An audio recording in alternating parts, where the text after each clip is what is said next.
Here we go.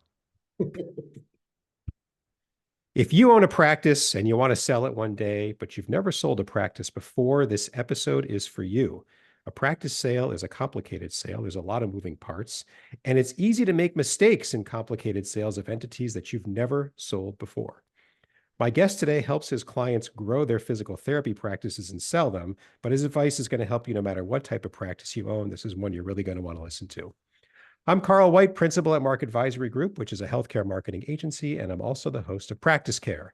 The mission for both is the same, and that's to help private practice owners stay private. That's usually what they want anyway, but let's face it, care is better when it's just you that owns the practice, because you can make all the decisions that are necessary, clinical and business and otherwise, make sure they all fit together and work well together.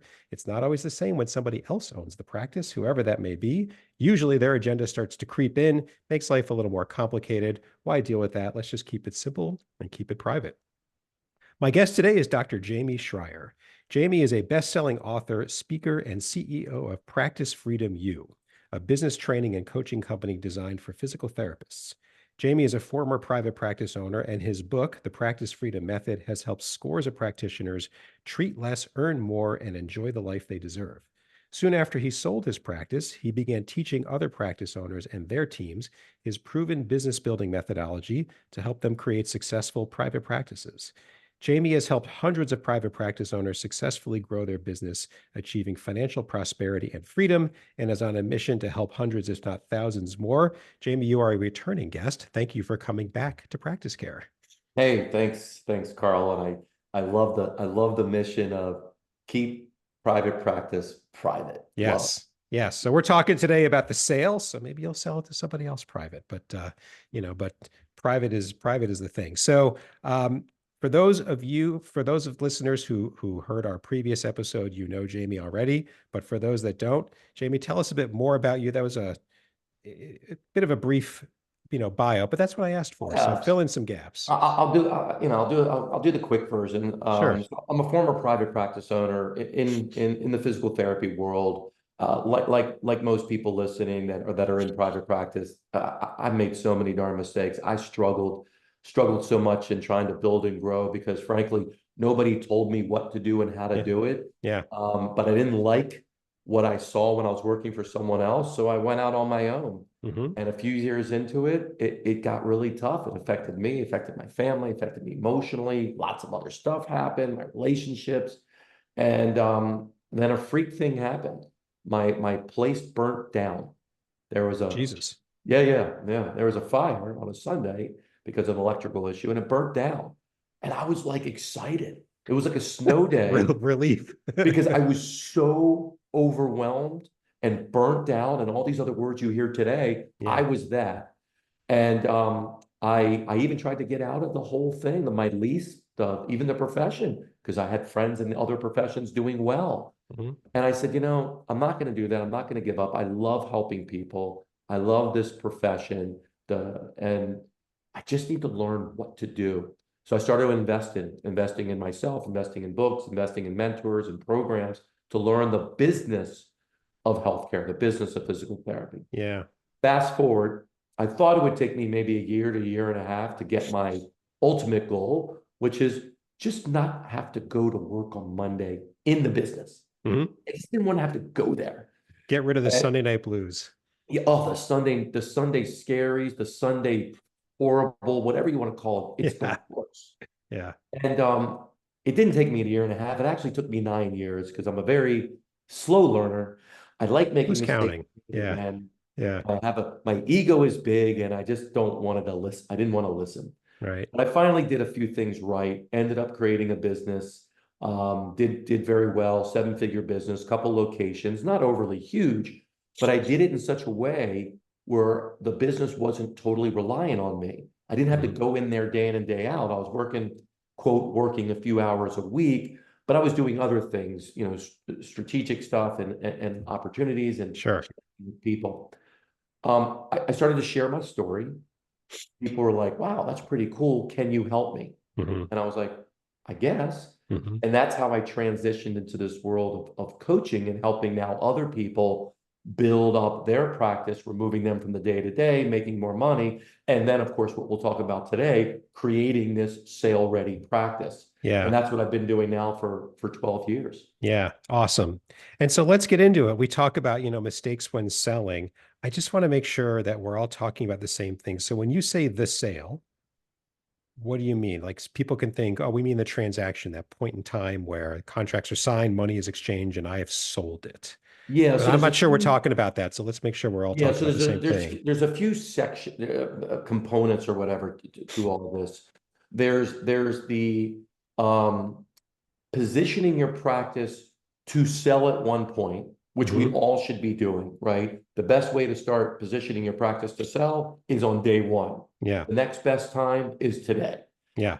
Yeah. So that is what we quote should be doing as we're building and growing and developing our business, Hmm. is also always keeping an eye on what would it have to be when, if not if, but when you sell it, because you can't keep it forever. Hmm. So that's the growth and the positioning of it. Then you have actual the decision to sell, and then most likely you hire like a mergers and acquisitions. You hire a broker just like you would hire someone in real estate to Yeah. help you find a business, to make sure all your T's are crossed and the I's are dotted, the financials are organized, and all that other stuff. Hmm. And then you go through that process with the broker. And then once you meet someone, you go through due diligence with Hmm. them, and then you sign papers. So there's a few different components to this. What I really want to talk about today is the most important of all of those different components, Hmm. and that's actually creating and positioning your business to get the most money Hmm. at the highest multiple. And here's the kicker, Carl, on your terms, Hmm. which is going to be really big, and I'll explain more what that means. Yeah. Yeah. So maybe a different way to phrase it is, I want to sell my practice is I want to build something that somebody else would want to buy, and they're not the same thing, you know? Yes. And I can enjoy it in the meantime And you as can, well. yeah, right. Not what I learned when I was building up my practice, Hmm. because I was building it up to give me the life that I wanted with my business. Hmm. What I learned, and I didn't know this because I never sold a business before. What I learned is that the same way I built the business, we read all the books, right? We read, E-Myth, and we read Good to Great and all these books. Hmm. Well, I read all those, and I actually narrowed down the essence of that and applied it to private practice. Hmm. And what I realized is the type of business that you build that gives you this freedom, that gives you the money and the time and the control and all of that, Hmm. also is the most valuable business Yeah. to actually sell. It gets you the most money. Yeah. So when I sold my business, I got 66% more, more than a practice my size in my area. And it was because of how I did it. Yep. And it probably had very little to do with the quality of care you were delivering, Oh, right? the And then quality of care was great, but the quality of care, and I hear this so much, let's just say that's a given. it's supposed to be a given. That's kind of why I said that. You're Why are we supposed to be good talking at it. about it? Are we Yeah. talking about it like there's a possibility we're not going to deliver quality? Like, are Yeah. we capable of consciously, intentionally not delivering the best we can? I don't Yeah. know about you, but I'm not. Yeah, exactly. So I stopped talking about the quality of care, because if people are coming to you, giving you great reviews, loving and referring other people, how about we just make the great leap that they think your quality is good? Correct. Correct. Not much of a multiple there, though. So let's just jump right in. Some of the common and maybe some uncommon mistakes you see, costly ones that, you're building it up and then it just kind of hurts, so to speak, at sale time. Let me give you the common scenario Okay. that I've heard. Hmm.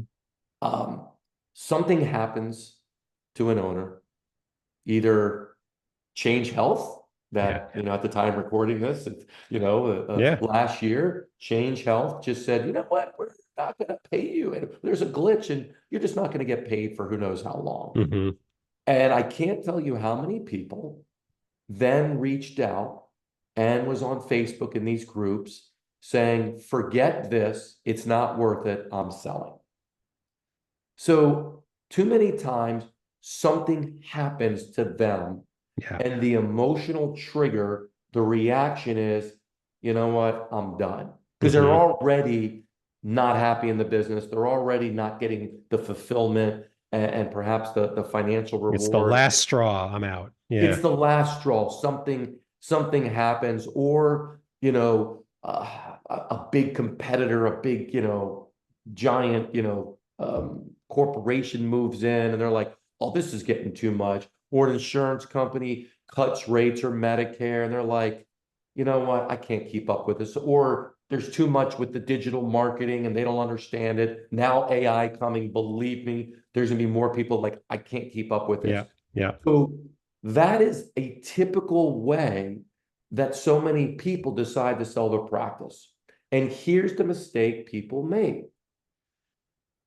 You don't want to sell based on that emotional knee-jerk reaction. No. The mistake is owners wait too long Hmm.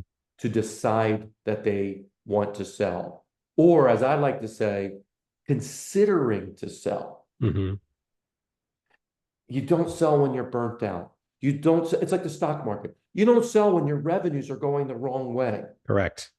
So that's the number one mistake that I've seen over the years that owners make when looking to sell. They just wait too long. And when they do that, they are disheartened when they see Yeah. what someone else is willing to pay for Yeah. their blood, sweat, and tears, but a practice that's not worth what they want it to be. Correct. So it sounds like a big mistake is just deciding too late.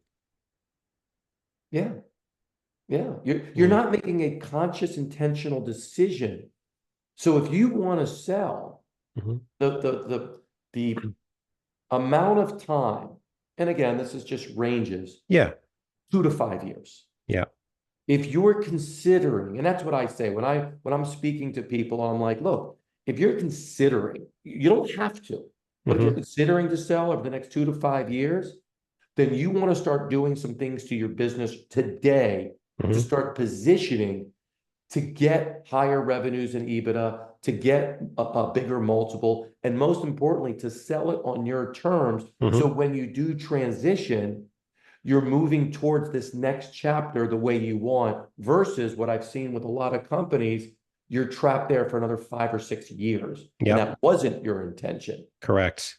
So saying that, you know what, forget this, Carl, I'm going to get out. I'm going to try to sell this in the next 3 to 6 months. You're basically saying, I am going to give up so much money Hmm. and so much control because Hmm. I am desperate. Yep. And I just hate when I see people in that place, because I just know that they are going to get raked across the coals. Yeah. They are going to be miserable Yeah. with not only the money that they're not really going to get, but because their business is so dependent on them, they're going to have to stay there. Yeah. Now, guess what you are?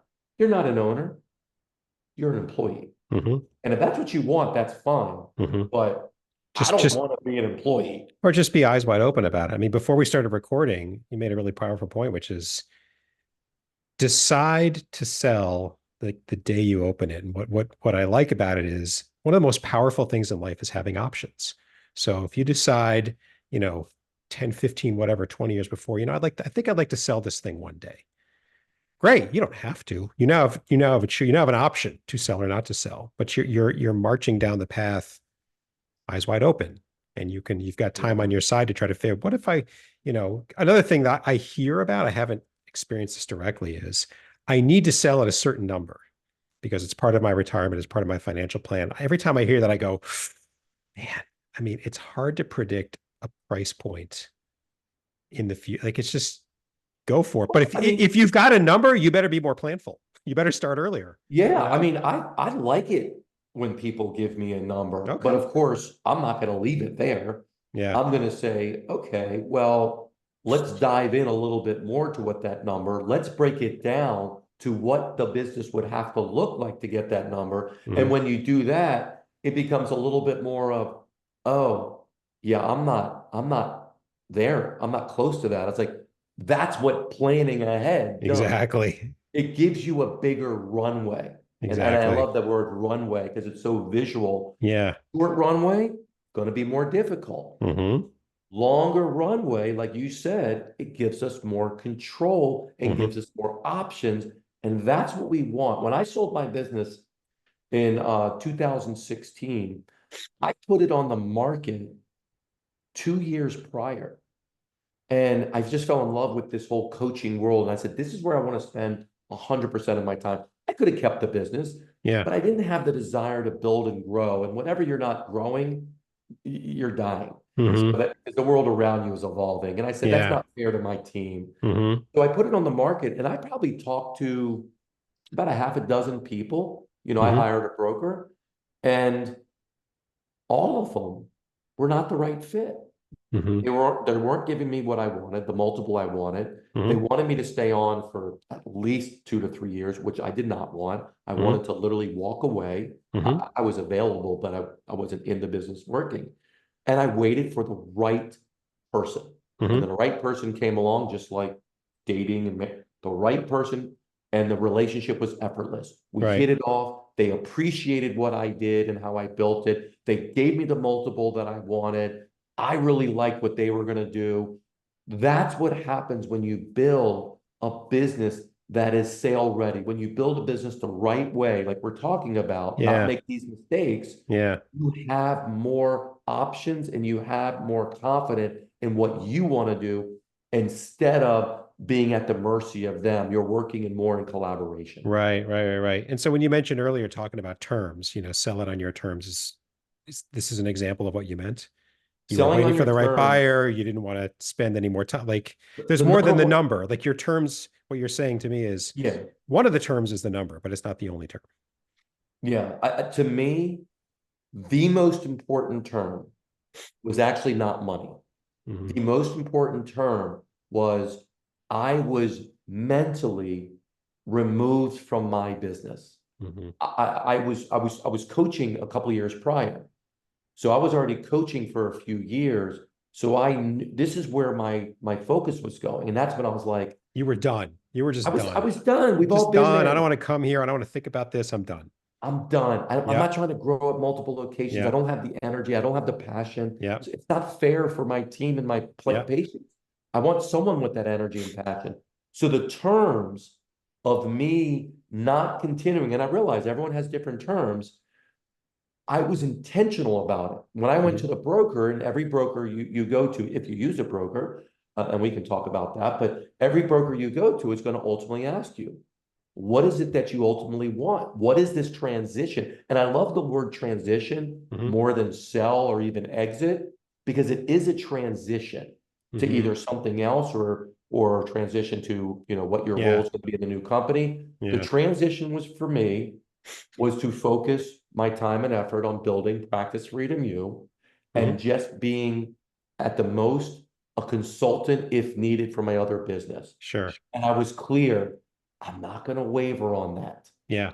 I'm not going to stay there for 2 years or 3 years. So if you find someone that's not willing to do it, move along.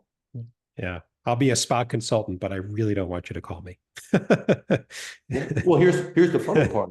I remember paying my lawyer 5 to 6 thousand just to negotiate and create the consulting agreement. Carl, guess how many times they called me in 6 months? Less than $5,000 or $6,000 worth. About zero. Yeah. They didn't call me one time Hmm. because anything they really needed, either I already gave it to them or my team knew the answer to it. Right. And I knew that was going to happen, but that's what they wanted. So Yeah. still Yeah. pisses me off to waste that money. Whatever. Yeah. So a common mistake, a big common mistake, not starting soon enough, not being sort of intentional about, I think I want to Yeah. sell this thing one day, or at least I want the option. What are some other common or uncommon mistakes you see that really bite? I think knowing what your practice is worth. I Hmm. think too many of us, we think We want to know what their practice is worth because we work hard. I mean, all of us has an emotional connection to our business. Mm-hmm. This is our baby. This is our thing. Mm-hmm. And unfortunately, the way I work with our clients with this is I get them to think as the buyer. By the way, this is the same way we do marketing. Get to think Yes. of the person that's a potential client, Yeah. right? Always looking at things from the other person's shoes. And for most people, that's so hard to do because we see the world as we see it. Yeah. And we see our business with our blood, sweat, and tears of it. We don't Mm-hmm. see it from the pretty much XYZ financials of what they're looking for. Yeah. So not knowing what your business is worth is a huge mistake.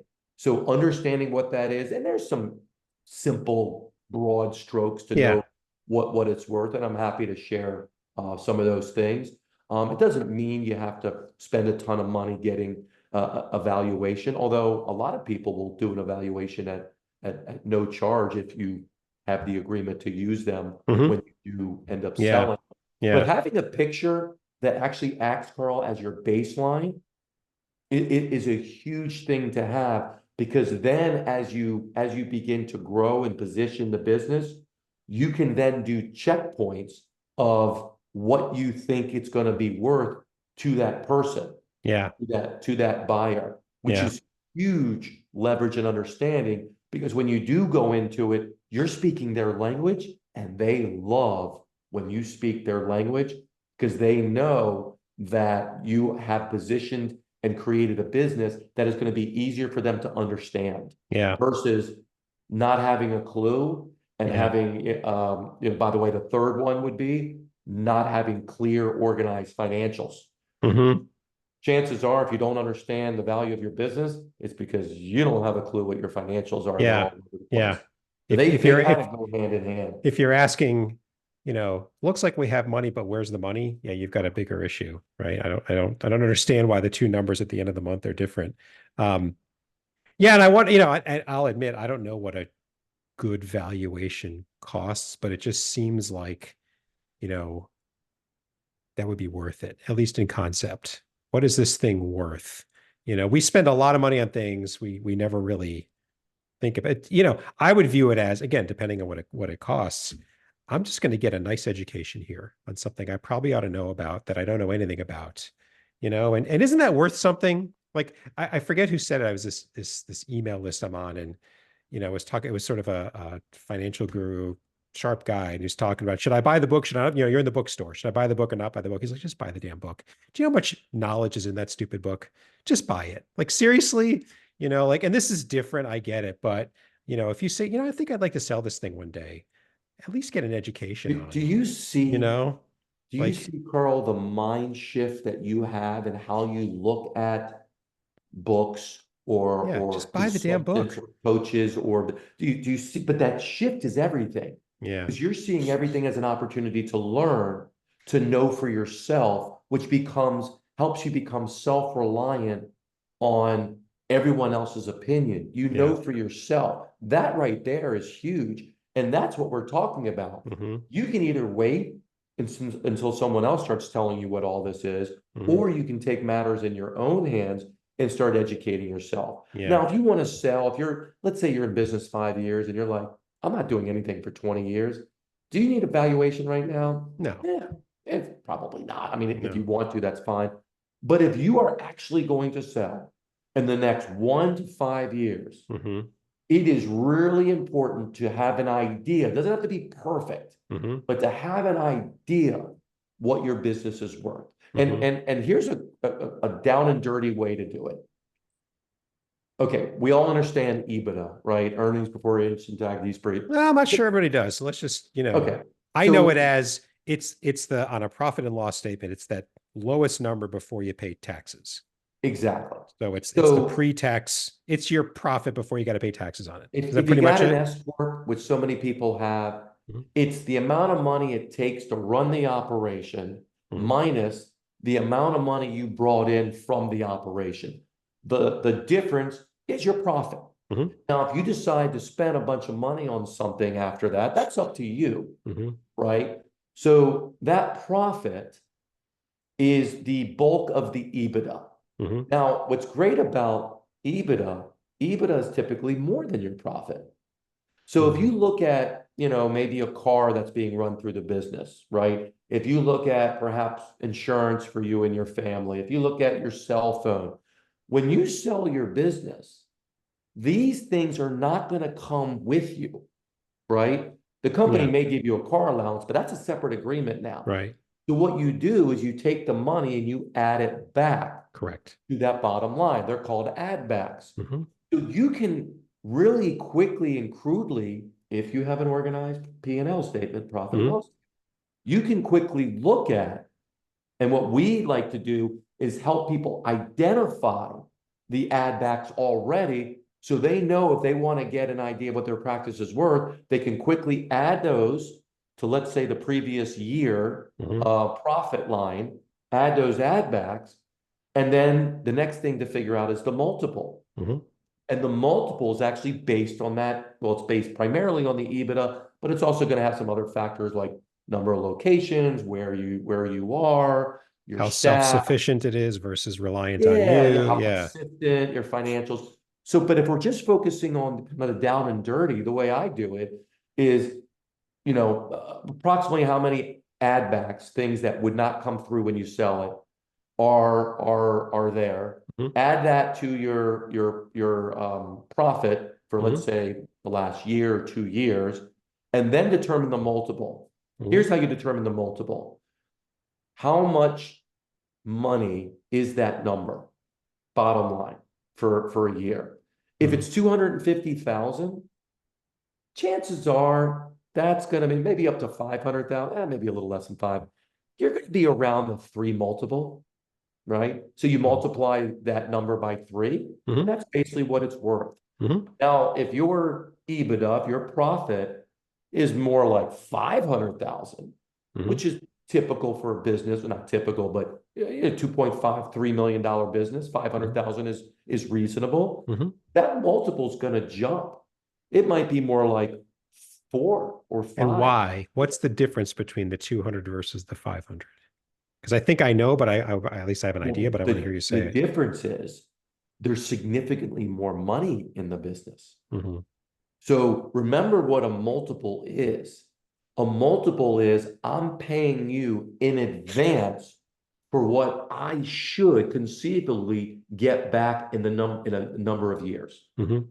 Like that's how I've always thought of multiples. Yeah. It's not like you're trying to get something over on somebody. It's like, Carl, I have a business that's doing $500,000 a year in profit plus add backs. Hmm. And is that business to you worth 2.5 million, which would be a five multiple, five Hmm. times five? Would it be worth that if you gave me that money up front, but you would get that back over the 5 years? Hmm. So if you start looking at it like that, and here's the beautiful part for the people buying you, when they buy you, chances are they're putting it into even a bigger Right. EBITDA. It Right. might be 5 million or Hmm. 10 million or 20 million, which means it's much more valuable. So Hmm. the minute they even buy you, and I know we're going down a little bit of a Yeah. rabbit hole, Yeah. We'll but the come minute back. they buy you, it's worth more to them Hmm. because of the leverage. So we want to make sure that we are going to position our practice. That's what we're talking about, positioning our practice to be in the greatest place to determine, well, obviously the EBITDA is pretty straightforward, Hmm. determine the multiple, which Hmm. again, every company is going to have a range. We want to be at the top of the range. And Yeah. then most importantly, determine our terms. Yeah. We want all three of them on there. And that takes time to create. It takes intentionality. There might be areas of your team we need to put in place. Obviously, operations and systems and marketing. There's a lot of things to consider here. And having a plan in place is critical. Then it's about executing the plan. And Right. as you know, as we all know, we're pretty darn busy already and we're pretty darn distracted Yeah. already. So it's So, hard to do with yeah. that clear plan. And so the 1 to 5 years, there's kind of why. So like the plan, right? What are there a couple of like sort of key drivers of the success of the plan. I mean, a plan, it's going to have a lot of parts to it. But if you had to say, look, the best laid plans of mice and men, right? But if they don't have these couple of things going for them, even the best laid plan is going to just kind of crumble. Can you Number just to one, open eyes to it? Yeah. yeah. So no, and I'll give you the exact process we take people through. Mhm. Number one, we got to get clear on what it's going to look like. So When you say ideally, it, what does that mean? so what is the vision? What's the outcome? What is it that you want from this business? Whether or not you sold or decided to keep it. Hmm. For instance, I never met someone that didn't want to be removed, at least in part, of the day in and day out grind. So they want more time and control, right? Hmm. But they don't want to be in there. Now, if they want to treat a little bit, that's fine. I would make sure it's a little bit, not too much, because then you become too reliant on potential of that profit. So that's something to look at. I think the other thing after that, after you really solidify that vision, is we have to get an assessment. Where is your business right now in terms of financials? So it's looking and understanding your financials, your P&L statement, Hmm. and looking at your metrics, your financial dashboard, which is all those different metrics. I can't tell you how many people don't have an up-to-date, accurate P&L statement Hmm. and really aren't clear on their metrics, even if they have a good EMR or EHR, Hmm. but they're not looking at it. They don't really know what they mean. This Hmm. is where the education comes in. Yeah. This is where let's get clear on what this is. And a lot of times that's not that difficult to do. We Hmm. just have to jump in there and clean it up, especially if you have a good EMR. But then what we do is say, look, what are these metrics telling us? Where, and it's not everything. I've never met a Hmm. business that's everything. It's usually one, maybe two key areas Hmm. have to be fixed, that have to be, up to speed. And then what happens as you fix those areas, business starts to grow, it becomes more profitable, you become less overwhelmed, you're able to start removing yourself from some of this minutia. Hmm. Then you get a different picture of the business. Then you start looking at the next thing to focus on. The mistake that people make, another mistake, is just focusing on too many things at once. Hmm. So that's the first two things is let's get clear on what you want from this, why Hmm. that's important, right? Hmm. Vision and your why and all that.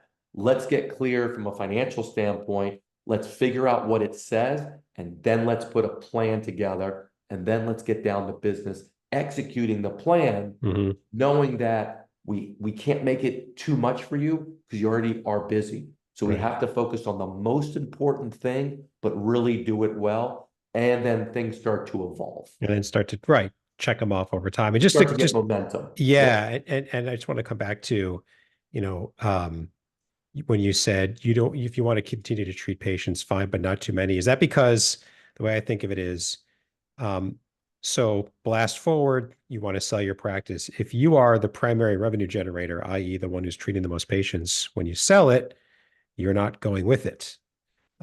So you just took the revenue generator out, which would hurt the practice's ability to continue to generate revenue, right? So that's why, is that why, you want to pull yourself out from that Yeah. activity to a So the degree? next, yeah, Yeah. so the next mistake would be creating a business that's too owner dependent. Yeah. So when it's owner dependent, think of it like this. And I went through this process and I realized, wow, I was way too involved on Hmm. so many areas of my business. So then the owner or the potential buyer would say, well, Jamey, you're treating 30 hours a week. If you're telling me you don't want to come along with the business, I got to pay someone to treat those patients. So if I got to pay them $70,000, guess what? I'm going to remove that from your profit because I got to pay someone. Right. So the same thing happens with other areas of your business. If you're like trying to save money by you doing, some of, let's just hypothetically, like I'm doing some of the billing, Yeah. I'm doing some of the treating, I'm doing some of the front desk. That owner may say, well, I got to replace you on those. That's Yeah. going to make your expenses higher and reduce your profit. Hmm. That's different than saying that you are acting as a CEO, you're doing strategic planning, you're connecting and meeting with different doctors, you're hosting staff meetings. You see, they have a team that can do those things. They're going to They have replicate their that own themselves. Yeah. HR. They have their own, economies of scale, CEOs and all of that stuff. So Hmm. those things you would add back to your profit. But Hmm. if it's something affecting the day-to-day delivery of care, I can promise you that is going to cause you to get less of evaluation. Right. This is why small practices under a 500,000, you're not going to get anything for your business. You might get a few bucks for your equipment and maybe a little goodwill, but that person buying you, you're going to be absorbed into their bigger business, and you're basically going to be a director for the next Yeah. 3 to 5 years. If that's okay with you because you just hate having the business, then go for it. Yeah.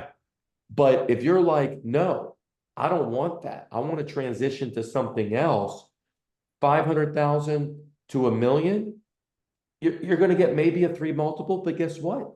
Dude, it's a high risk. Hmm.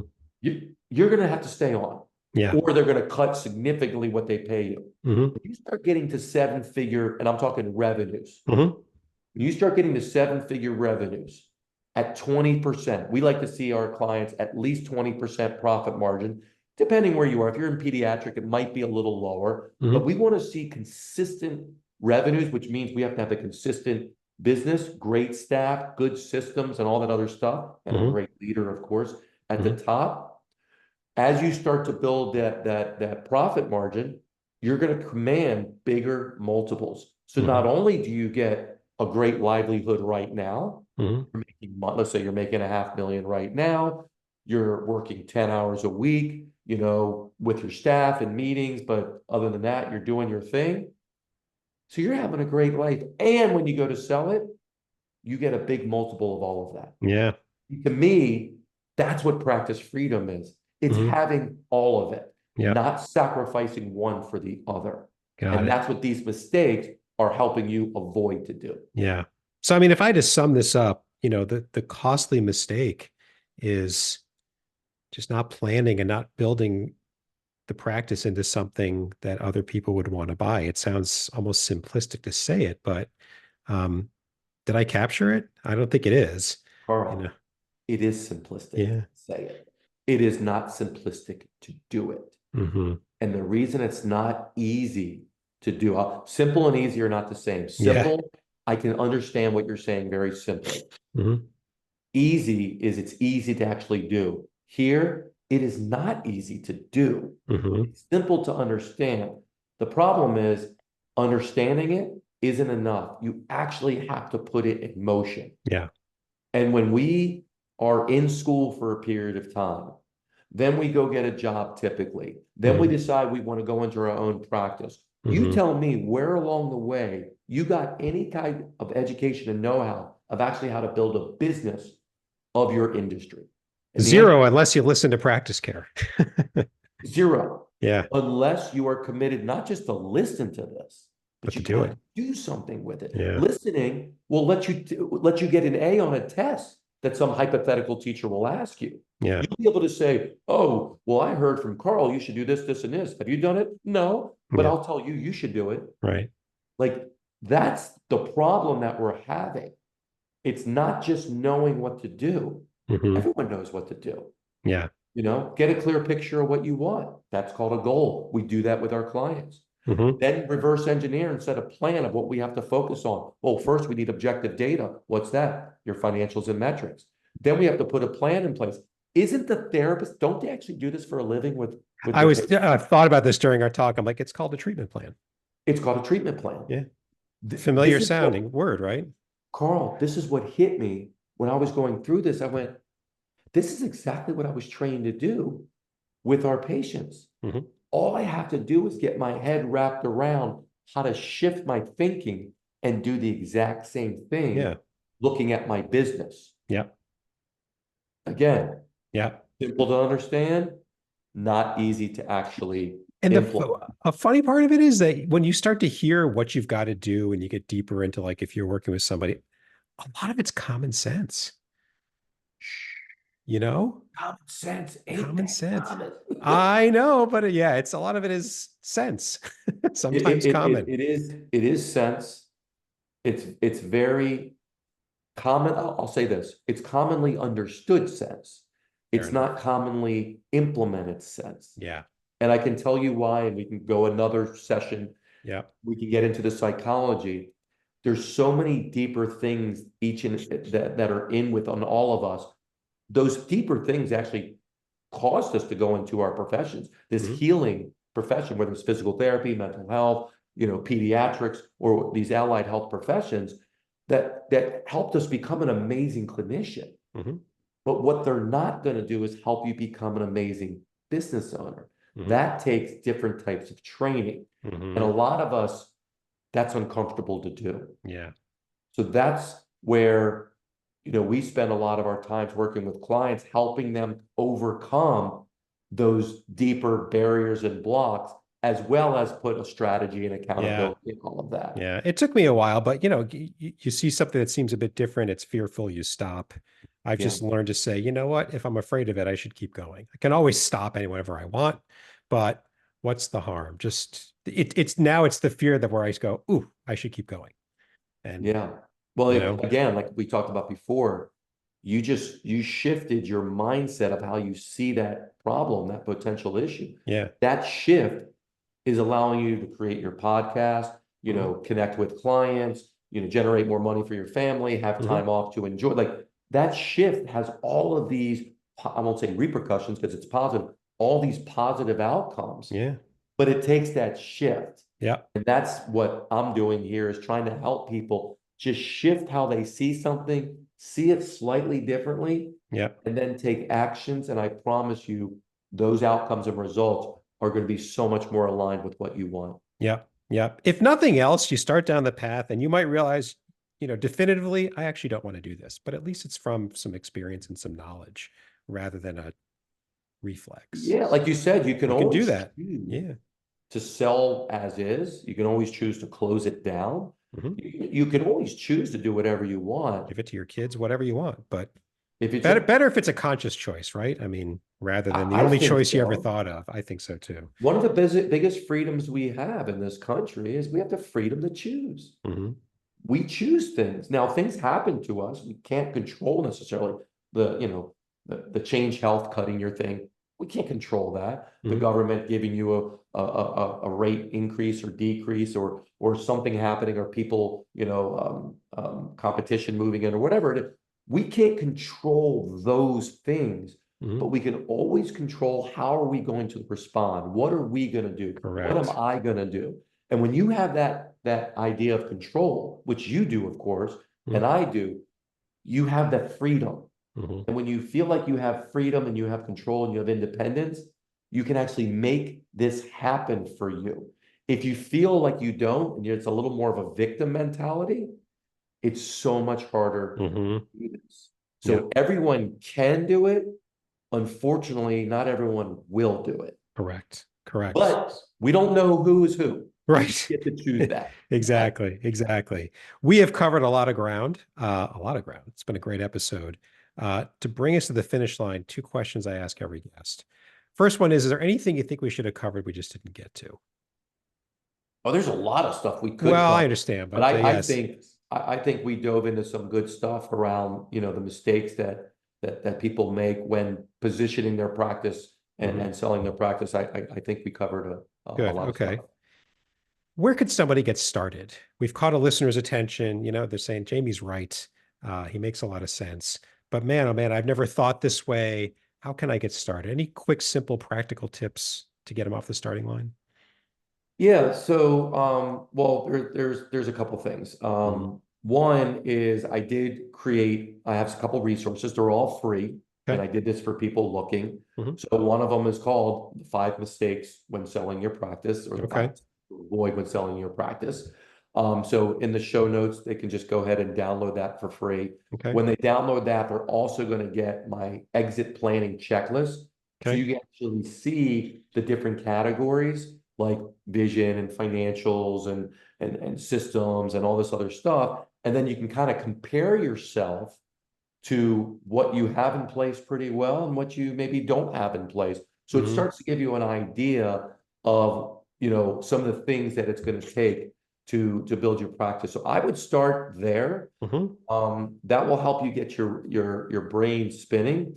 Right. And the other thing that I did is I wrote a book called The Practice Freedom Method, and it was basically how I built and created my practice to not only give me a great life at the time I had my business with the Hmm. money and control of my time, but also then to sell it for 66% more than the average practice in my area. So Okay. that's another resource. You can either purchase it on Amazon, the Practice Freedom Method, or you can get a digital free copy by visiting my website, Practice Freedom U, the letter U, practicefreedomu.com. Okay. So earlier we talked about just buy the book, go get the valuation, go pay to learn. Here's three resources that are just your time. That's all you're going to pay is your time. Get a bit Yeah. smarter on this if you are at all curious about what Jamey's been talking about. So perfect. Jamey, thank you for coming back to Practice Care. Very important topic. We've talked about this topic with a few different guests a few different times, but it's good to hear it from different angles and multiple ways. And you've brought um, some new content as well. So really, really appreciate it. Thank you, Carl. I appreciate you having me on again. Yeah, and you provided contact information, which we're going to get into the show notes. So anyone who wants to contact you now, they have another way to do so. Couple of points before we wrap up. If you're someone like Jamey or I and you serve private practice owners, or if you're a private practice owner yourself, either way, you've got some experience or expertise on the business side of private practice. We want you to come on Practice Care and tell our listeners about it in the show notes for Jamey's episode and every episode. Link, a couple of clicks, couple of minutes. It's nothing. Tell us what's on your mind, and we will get you scheduled as soon as we can. And finally, please subscribe to Practice Care. What Practice Care is one word, easy. Apple, Spotify, YouTube, every player, wherever you listen to podcasts, we're there. Subscribe. We do a new episode every week. That's just the easiest way to stay up to date. Thanks very much, and until next time.